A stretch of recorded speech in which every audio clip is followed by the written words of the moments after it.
Mm-hmm. Serious. Now, for example, we all know that Michael Jordan has a gambling issue. Okay. I've said this before on the podcast. And you can talk to numerous people in Chicago that can back the story up. A lot of people think that Jordan retired those 2 years because of the death of his father. Mm-hmm. But the backstory is, it was two things. They think that the murder was caused because of a gambling issue, a gambling debt. Really? And the commissioner of the NBA warned Jordan previous times, hey, cut the gambling out, you're taking the NBA. So instead of suspending Jordan, putting an even blacker eye on the NBA, Yeah. Jordan, quote unquote, retired, which was going to be the length of the suspension, excuse me, because this was like the third or fourth time that he got caught gambling. Okay. So instead of suspending him, he retired, then he came back. Okay. He served the length of the suspension, but technically he wasn't suspended. Okay. Okay. That's what I've heard. I know I cannot confirm it, Okay. but numerous people out of Chicago have said the same thing. But anyways, now numerous players have came out since the lawsuit of Craig Hodges that he placed against the NBA, saying that organizations would tell them straight up, like, hey, if you did what Craig did, you out of here. Pretty much. Now, also unlike the NFL, now this is why I think the NFL is full of crap. The NBA has an actual rule in set. It's called the H2 rule. Okay.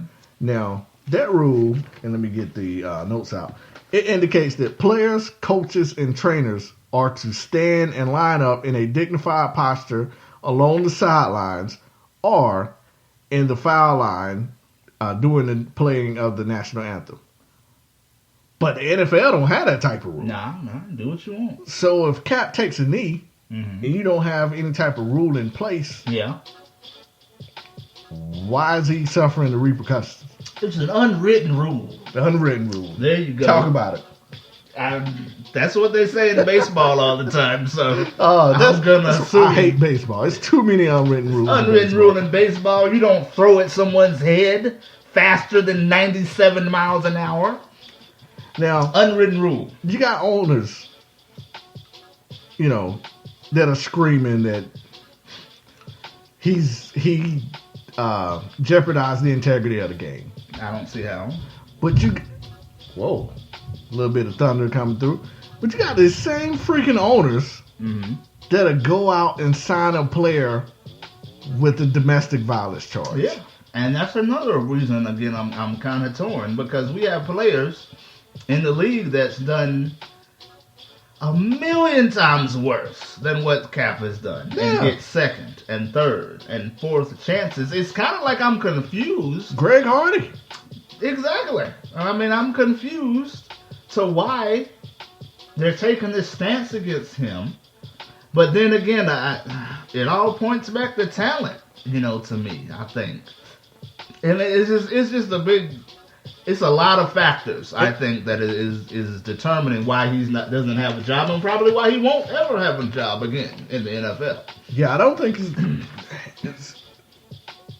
they're trying to exile him, man. Pretty much, yeah. Now, and I'm glad you mentioned talent because if you look at the draft, Joe Mixon knocked a girl's soul out of her body.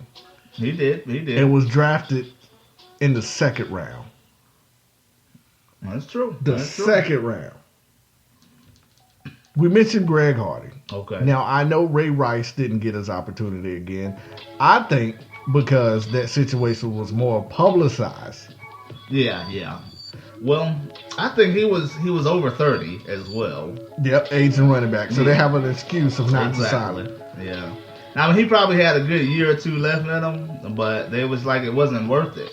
But like you said, he was the first one to get raked across the coals for domestic violence because there was a video about it. Yeah. Now, another situation that just recently happened. Dallas Cowboys outside linebacker Damian Wilson Did you hear about the story? No, what's wrong with Let y'all? me break this down. I don't know what the hell was going on in Dallas. Smoking I don't know. weed and just y'all. I don't know if it's laced. HGH I know we've been and watching Live PD a lot. They need to do it in Dallas. See what the hell is going on. What are these going players on doing? with you guys? Let me give you the backstory to Damian Wilson. You won't believe this.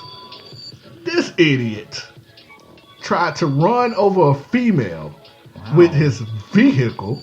I believe it was a truck. Okay. And when her boyfriend, or maybe just a good Samaritan, tried to come to her defense, Wilson pulled out a rifle. Wow. But yet the Cowboys still have this fool on the roster. Yeah. So you telling me a starting quarterback that took his team to the Super Bowl decided to take a knee for a probable cause. Yeah. And can't seem to find a job, no type of employment. It's stupid. But this Negro tries to run someone over. Yeah. Didn't pull out a gun. A rifle. And is at the training facility right now. It doesn't make sense. I'm just not getting it. I'm not understanding all these double standards from the NFL. Just confused. Like there's no set. I guess, like you said, they don't have a set rule, for the anthem. And it's just, I don't see why he's getting punished for taking a knee when we have people, like you said, doing these type of things. And it's just, you can't really explain it. Even the talent level, you can't really explain that. Yeah. Because people with less talent are getting signed, before Kaepernick. And then I guess you would look at the distraction end of it. But I mean, is it really that big of a distraction? We're only still talking about it because Cap has yet to sign. Yeah. If Cap was on the team, you wouldn't hear anybody talking about him taking a knee. Because to me, it's a dead issue. That's not the issue right now. Is he's yet to be signed and given an opportunity. Now, as I continue with the double standards, because the NFL is full of this crap. The NFL, as you know, they made a public stance about bullying. They're big on the anti-bullying campaign. But yet, Richie Incognito is a spokesman. Yeah. Well, I guess he's a reformed bully. And if you guys are not familiar, there was a 144-page report about Richie Incognito using racial slurs towards a teammate and his mother. Uh-huh. But yet, he's one of the spokesmen for the bullying campaign. T.O. 0 run-ins with law enforcement. Yeah. Can't sniff the Hall of Fame. But Brett Favre shows his dingling. He's God Almighty. Exactly. You're right. It's some double standards that are hard to explain. Like T.O.'s never done any of that. All he did was, maybe talk about a teammate or two, call him out in the media. I mean, that's just who he is. But if you look at his stats, there's no reason he shouldn't have been a first ballot Hall of Famer. He's first ballot Hall of Famer. He arguably can be one of the top 5 wide receivers of all time. No, I'll say this. If Jerry Rice never played football, Terrell Owens would be considered the best wide receiver of all time. I agree with that. That's an argument that can be made. Yeah. Statistically. Because he's number 2 in every category. Jerry Rice is number 1 in pretty much. So if Jerry Rice never played, he would be the greatest wide receiver that ever played the game. Ever. Not in the Hall of Fame because he called out a couple of teammates through the media. Doesn't make any sense to me. The biggest double standard in the NFL right now, in my opinion, Rob Gronkowski. Okay. Gronk has a freaking sex party boat. Goes up, has fun, disses Jews, have wrestling matches after surgery. And the NFL tells rookies to be like Gronk. Now, one person who had a little issue with that, Mr. Murderer himself, Ray Lewis. I'm sorry. Acquitted murderer. I mean, he murdered the man. Ray Go Lewis. ahead and say it. Well, we don't want to get sued. You're right. This he is was what acquitted. Ray, He's innocent. He was acquitted. He's innocent. Yes. Ray, I don't need you coming to kill me. I mean, Ray, I don't need you coming to talk to me. But this is what Ray Lewis had to say about the NFL telling their rookies Be like to Gronk. be like Gronk. Cool. He's not a leader to me. He's just an athlete. He's a We player. had an NFL rep say, tell these young guys that this is the guy you need to follow. But this is the same guy that has not finished a full NFL season since 2011. Why follow him? I don't get it, right? So we're talking about this guy, young kid, have a good time. That's the one thing I always tell people. There's a time for play, then there's a time for work. Then you got to, if your resume shows up like his resume, which from 2011 he has not played in a full game, which means something else in your life you need to cut out so you can stay on the field and not be hurt every year. If I'm your teammate, that's what I'm saying to you. Oh, bro, I think you need to chill out on y'all the party because you ain't been healthy yet for the whole year. So now you want the new breed to come in and you want the new breed to say, okay, off season come up, I'm going to do like Gronk. I'm going to go in and party all day, but I ain't going to. Really? Because the real role models. Would you pay him? Pay him what? Would you? What am I paying him for? Well, what they paid him, they did pay him accordingly. They paid him accordingly, so he's going to have to play to get it. It's performance based now. That's what they're doing. That bother you? But what does it? No. Well, the question is there a double standard? And there really is. There's a double standard for Gronk. You said, and you prefaced this with non-quarterback, but Cam Newton did a video.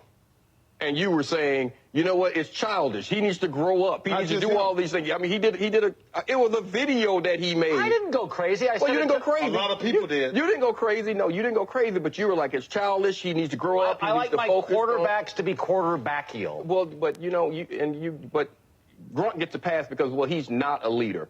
Gronk is too valuable to that team to not be considered a leader. Valuable. If Gronk is a leader on that team, guys are going to watch Gronk. Guys are going to pay attention to what Gronk does. So he does get a pass for some reason. There is a double standard. And I know you mentioned Charles Barkley. I can't think of the football player that gets that kind of pass other than Gronk. I can't think of that football player that gets that type of pass. I'm talking about from the history of what I've seen growing up all the way through.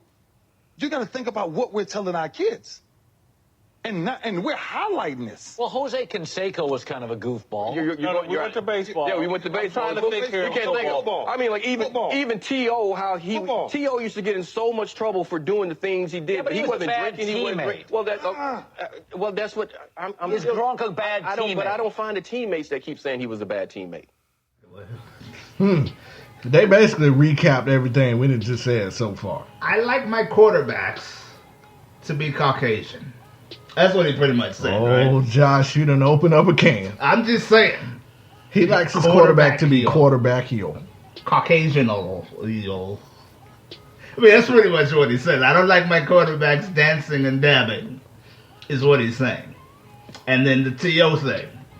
I mean, there's probably two people. I know Donovan McNabb doesn't think he's a good teammate. And Tony Romo probably doesn't think he's a good teammate. And Jason Witten. Jason, yeah, that's his boy, yeah. So that's it. I mean, three people don't like you, so it just means your whole career is in the trash can? Man, the double standards are so blatant in the NFL right now. So blatant. So blatant. And now, Cap has to deal with all these lame excuses that people want to come up with. You have John Lynch, the general manager of the San Francisco 49ers, came out and was saying, he believes Cap should reach out to teams. Like, what? Who does that? Nobody. Hey, can you please sign me? Hey, I'm available. He's gonna try out. I'll pay you to try out. Yeah, that's not in the D League or whatever. Pete Carroll, the Seattle Seahawks head coach, as we mentioned earlier, stated that he didn't want to sign him because he thought he was still a starter. Give me a freaking break. The one that gets me the most, Jay, the owner of the owner of the New York Giants, Jim Mora, said he didn't want the backlash from the fan base. This is what he said, quote unquote. All my years of being in the league, I never received more emotional mail from people than I did about that issue. And I received a letter that stated, if any of your players ever do that, we are never coming to another Giants game. Really? And this is quote unquote why he didn't sign.